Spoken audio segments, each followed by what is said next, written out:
sebelumnya itu padahal 13, 10, 7 gitu ya. Ini terjadi peningkatan yang tadi di awal kita diskusikan tadi, terjadi peningkatan kasus di tingkat mikro, ya RT. Nah, itu kita harapkan tetap dioptimalkan, ya. Lalu juga Jogotongo itu merupakan garda terakhir untuk pemudik juga tolong diawasi, lalu juga dilakukan isolasi minimal 5 hari ya. Kalau pemudik yang sudah terlanjur terobos itu harus dilakukan isolasi paling tidak 5 hari. Moga-moga kita tetap semangat dalam menghadapi pandemi ini, jaga kesehatan, dan tetap optimis bahwa pandemi. Rasa takut terjadi bukan karena kenyataan yang terjadi, tapi karena bayangan di pikiran pada apa yang akan terjadi. Makasih ya. Melihat sekali lebih baik daripada mendengar ratusan kali. Mempraktekkan sekali lebih baik daripada melihat ratusan kali. Bukan mimpimu yang harus mengecil. Kemampuan dan keberanianmu yang harus membesar. Berani memulai hal baru, yakini segenap kemampuanmu. Awali mimpi besarmu, awali usahamu dengan mengajukan kredit usaha rakyat sekarang juga. Jamkrindo, solusi UMKMK menuju sukses. Saya percaya. Saya bisa.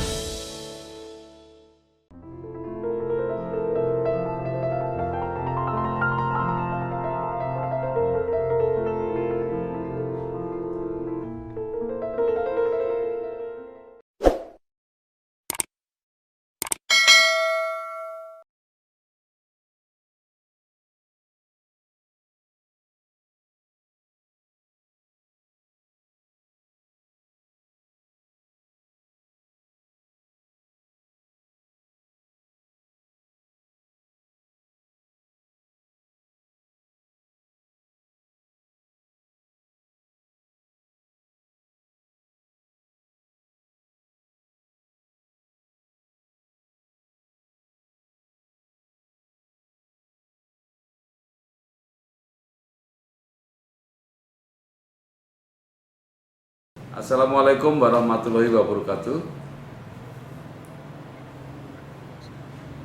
Waalaikumsalam.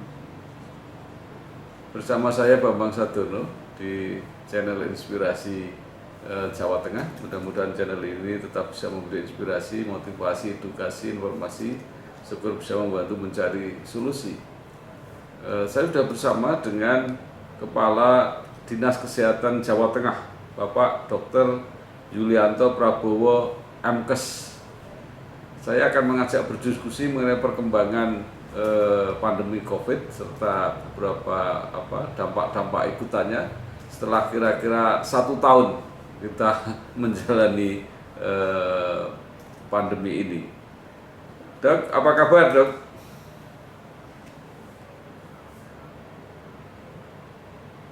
Baik, sehat-sehat Pak Bambang.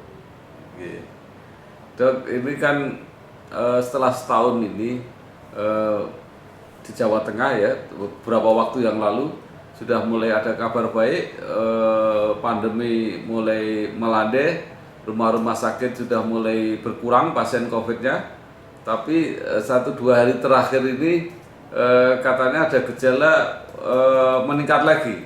Nah, ini yang jelas seperti apa, Dok? Ini posisi Jawa Tengah sekarang menjelang Lebaran ini. Ya, jadi kita ini Ini memakai perhitungan mingguan, Pak. Jadi kasus pertama di Jawa Tengah itu 13 Maret tahun 2020. Nah, lalu sekarang ini kita menginjak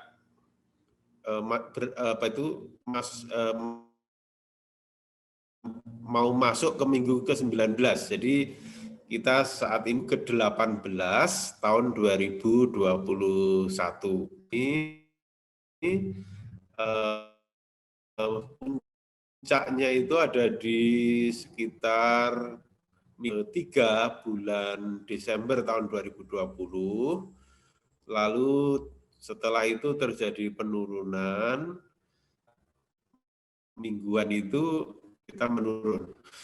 Cuma dalam beberapa daerah ya, ini terjadi peningkatan kasus klaster-klaster ya, seperti yang kita ketahui ada klaster di Banyumas, ada di Pati ya, lalu juga ada di Purbalingga ya, dan juga beberapa daerah di lingkup desa ya. Jadi pada zona pedesaan, jadi bukan dalam satu kabupaten itu terjadi ledakan gitu, tidak. Nah, jadi kalau menurun ya, menurun. Cuma itu tadi ada spot-spot begitu di zona-zona RT desa itu terjadi lonjakan, dan itu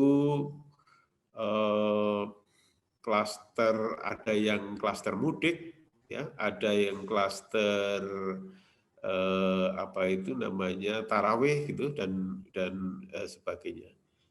Sekitar begitu. Ya, tapi secara umum, secara total tetap menurun, melandai dok. Ya, jadi kalau kita lihat jumlah kasus baru minggu ke-17 yang kemarin itu kita itu 2.266.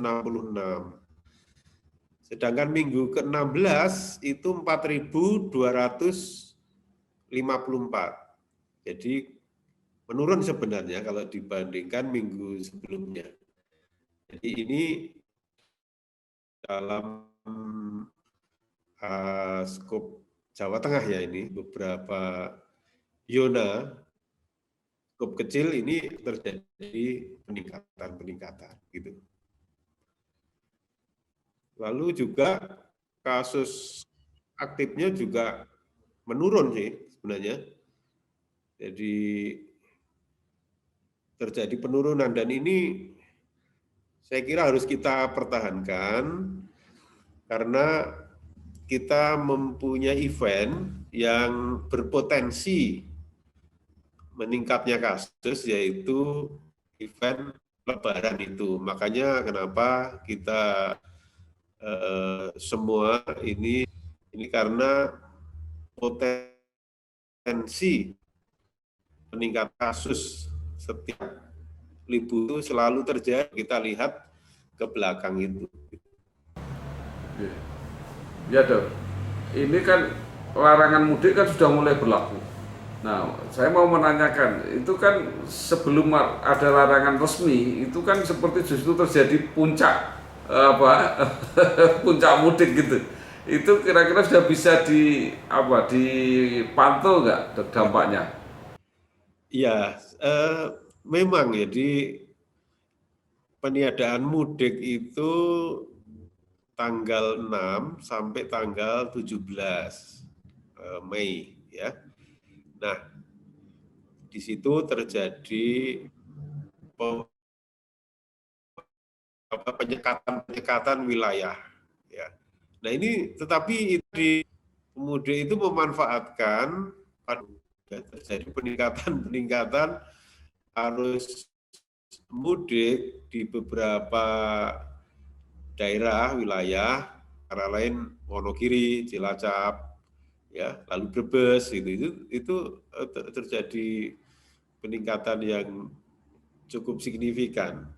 Tetapi kalau dibandingkan dengan tahun lalu, ya sebenarnya jauh menurun ya dibandingkan tahun lalu. Dan sejak tanggal 6 ini kemarin saya juga melakukan pemantauan di beberapa di Brebes ya, di mana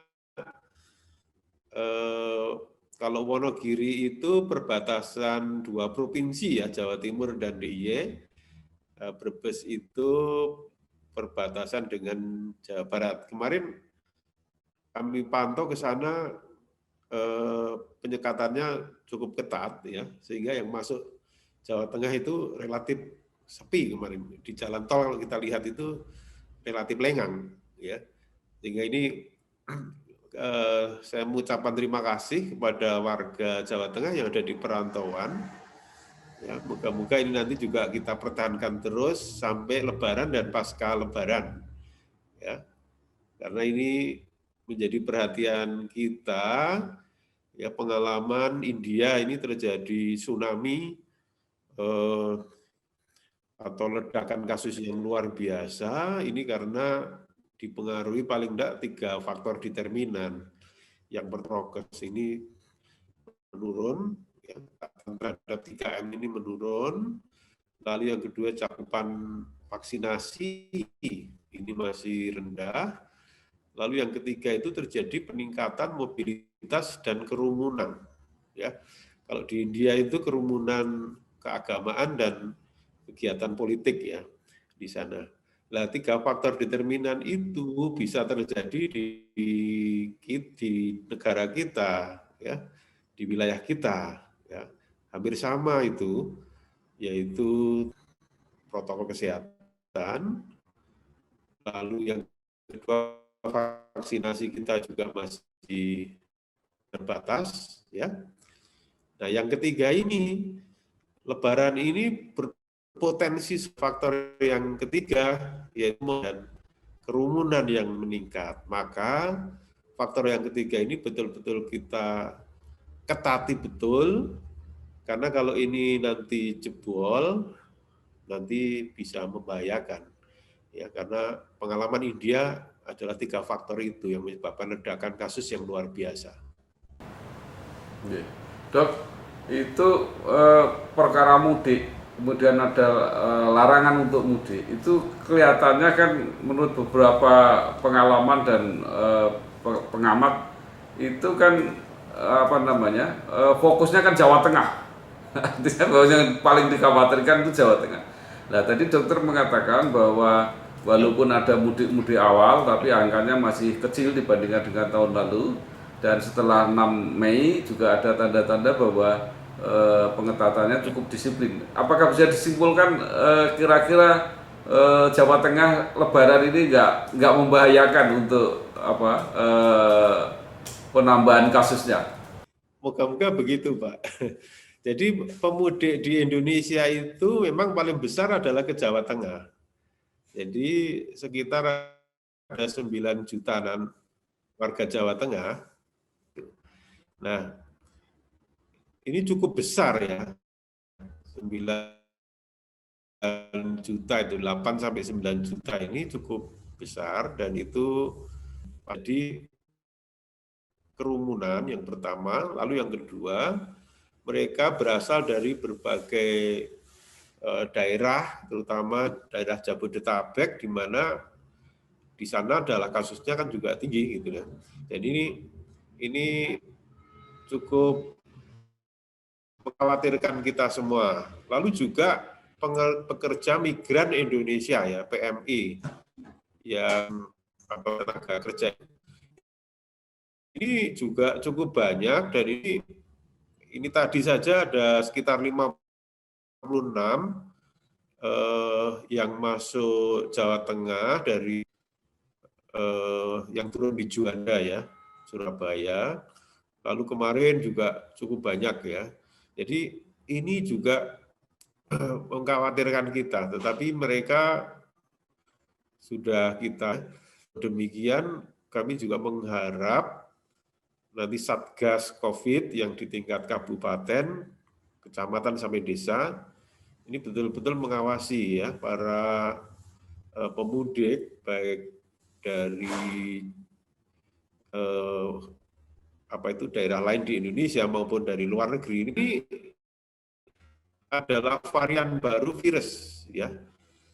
Nah, ini yang mengkhawatirkan karena ini spreading-nya atau penularannya itu lebih cepat sekali. Jadi ini yang kita khawatirkan. Maka benar-benar ini harus kita pantau, kita ketati, agar tidak terjadi peningkatan kasus. Nah, soal memudik ini ya kita lihat saja nanti Pak, sampai Lebaran, bahkan sampai pasca Lebaran ya, sampai tanggal 17, bahkan sampai tanggal 24, ini kita ketati betul. Jangan sampai nanti Lebaran sudah lewat, mudiknya itu pasca Lebaran. Ya, ini yang moga-moga ini nanti kondisi ini bisa kita pertahankan terus sampai pasca Lebaran. Ya. Dok, itu yang mengenai varian baru virus itu ada tanda-tanda sudah masuk Jawa Tengah belum, Dok? Kalau di varian barunya itu tidak hanya B117 di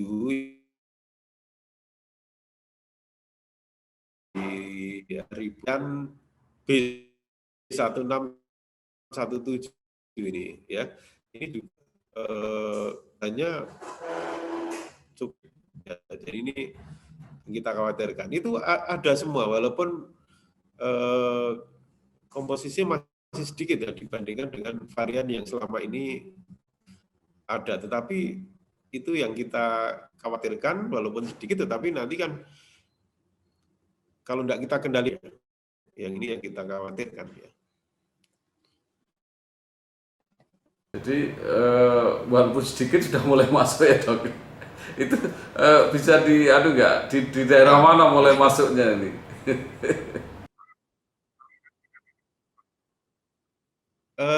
Kita ini sedang melakukan apa itu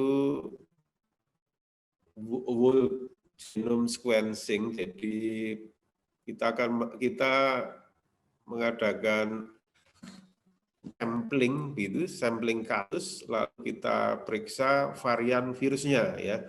Nah, kebetulan untuk memeriksa varian virus ini ada di Balitbangkes ya.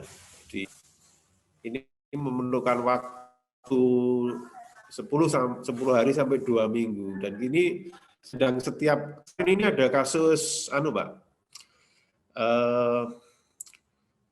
kapal berbendera Panama yang bersandar di Cilacap ya, lalu membawa awak kapal awak 14 ya, dan ini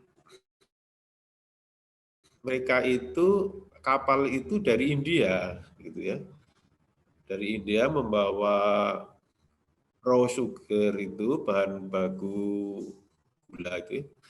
Nah ini apa itu ya, ini dari 14 ini kita ambil sampel darahnya untuk kita lakukan pemeriksaan varian virus itu ke Jakarta. Nanti kita tunggu aja, moga-moga ini bukan di perjalanannya itu dari India. Dari India. Ini betul-betul kita ketati. Jadi semua awak kapal yang tersisa masih kita karantina di kapal itu, jadi tidak boleh mendarat. Dok, sekarang kita pindah bicara mengenai vaksin. Sudah seberapa banyak warga Jawa Tengah yang divaksin, Dok? Ya, jadi sasaran vaksinasi di Jawa Tengah itu ada 24.500.000 orang ya. Kalau jumlah penduduk kita kan 35 jutaan. Ya, jadi yang umur 18 tahun ke atas itu 24.500.000 orang. Nah, dari sejumlah itu, Pak, yang divaksin itu sekitar 1.500.000 orang ya. Jadi masih jauh, Pak, untuk mencapai herd immunity ya. Jadi untuk mencapai herd immunity ini saya kira masih jauh, karena 1,5 juta tadi baru sekitar 6,27% dari sasaran total ya. Jawa Tengah. Padahal herd immunity itu paling tidak 70% dari penduduk itu tervaksin. Masih jauh. Memang roadmap-nya di Indonesia itu juga nanti sampai akhir tahun, Pak. Sampai akhir tahun, ya. Karena kita tidak bisa memvaksin dalam waktu yang bersamaan, ya. Karena apa? Karena logistik vaksinnya sangat terbatas dan bertahap, ya.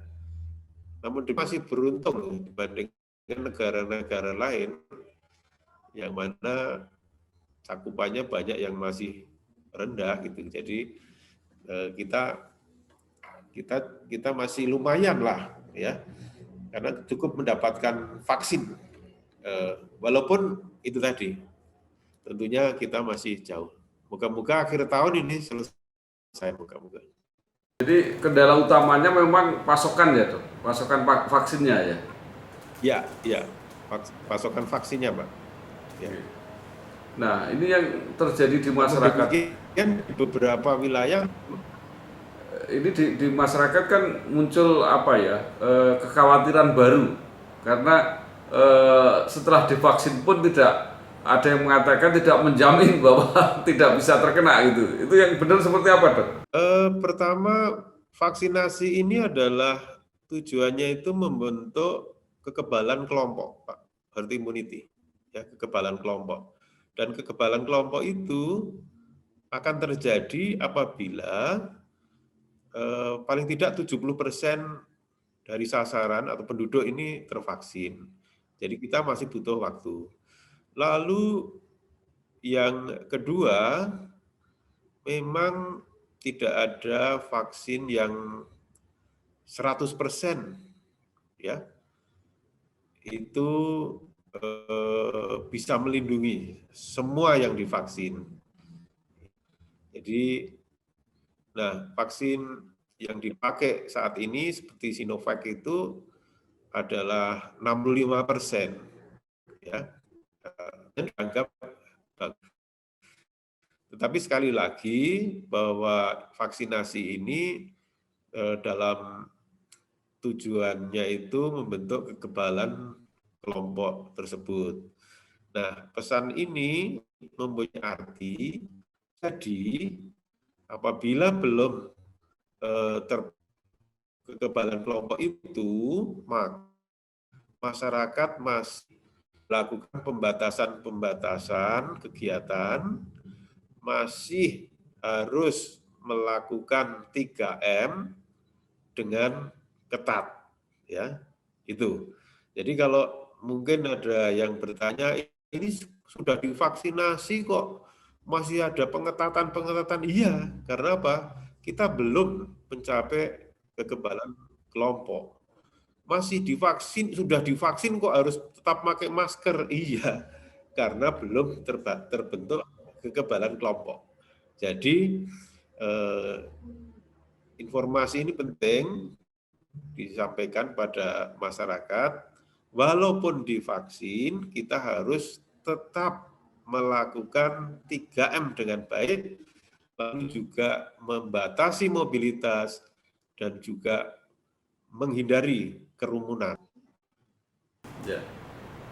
Jadi kesimpulannya, walaupun sudah vaksin dan kasusnya sudah mulai melandai menurun, tetapi sampai akhir tahun dengan pertimbangan kira-kira sudah bisa tercapai herd immunity-nya itu harus tetap ketat protokol kesehatannya, itu, Dok, ya? Iya, betul Pak, seperti itu. Jadi masyarakat harus sabar agar tidak tadi seperti ada pengalaman buruk India itu, ya seperti itu, ya, karena sudah merasa divaksin, prokesnya banyak ditinggalkan, lalu juga terjadi kerumunan di mana-mana. Dr. Yulianto Prabowo, MKes, Kepala Dinas Kesehatan Jawa Tengah, yang telah banyak memaparkan kondisi pandemi COVID di Jawa Tengah pada umumnya menurun, tetapi karena vaksinasi masih jauh dari target minimal 70% dan baru kira-kira akhir tahun bisa tercapai, maka masyarakat harus tetap menjaga protokol kesehatan, terutama dalam merayakan Idul Fitri. Saya kira terima kasih sekali Dr. Yulianto Prabowo MKes. Mudah-mudahan Jawa Tengah berhasil membendung ini kerumunan yang dikhawatirkan akan terjadi besar-besaran pada sekitar Lebaran, dan benar-benar kasus pandemi COVID di Jawa Tengah melandai dan perekonomian segera pulih. Matur nuwun. Wassalamualaikum warahmatullahi wabarakatuh. Jujur ya, aku bangga loh sama kamu. Ah, biasa aja kali, Rin. Kamu hebat, akhirnya berani memulai usaha open PO brownies keju resep andalanmu. Begitulah, Rin. Mungkin momennya baru dapat sekarang. Kenapa nggak dari dulu sih? Brownies keju bikinanmu endes banget. Panjang ceritanya, Rin. Keputusan aku untuk fokus memulai usaha brownies ini selalu ada aja kendalanya. Beresin skripsi lah, lembur kerja, Bantuin Reno bikin tugas akhir, makan malam bareng. ih, aku gak ada apa-apa kok sama dia. Percaya Mbak Chef Gendis. Terus kenapa akhirnya kamu bisa yakin memulai usaha ini? Sekarang aku punya modal yang kuat, Rin, dan dijamin. Dijamin siapa, Dis? Jamkrindo, jaminan kredit Indonesia. Setiap modal usaha kredit usaha rakyat mendapatkan penjaminan Jamkrindo. Awali usahamu, tumbuhkan bisnismu. Jamkrindo, solusi UMKM menuju sukses. Silakan dicoba. Dijamin endes.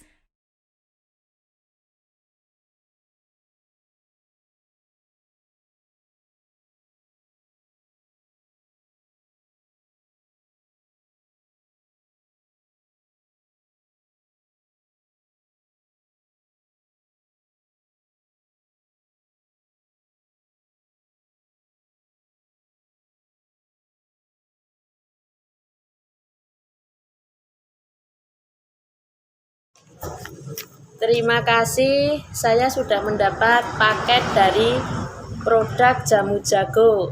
Terima kasih Pak Bambang, dan juga terima kasih kepada PT Jamu Jago. Semoga tetap lancar dan sukses. Tuku kupat ning Ponorogo, ngaturaken lepat sak jiwa raga.